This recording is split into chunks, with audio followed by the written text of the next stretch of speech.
சொல்லுங்க. ஒருத்தர் மேலே நம்ம அவ்வளோ வெறுப்பு காமிச்சோம், அவங்கனால நம்ம மேலே அன்பு காட்ட முடியுமா?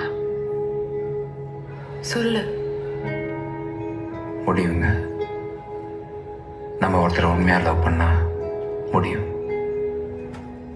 காதல் எதையும் எதிர்பார்க்காதுங்க. அதை நீங்கள் திருப்பி காமிக்கலனாலும் அது பாட்டுக்கு அதோட வேலையை செய்யும். அதுக்கு வேற எதுவும் தெரியாதுங்க. அதுக்கு நான் டிசர்விங்காக இல்லைனா?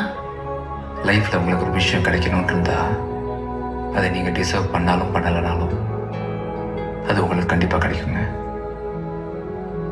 ஆனால் ஒரு விஷயம் உங்களை விட்டு போகணுன்னு இருந்தா அது மேலே நீங்கள் எவ்வளோ அனுபவிச்சிருந்தாலும் அதை நீங்கள் இழந்துருவீங்க.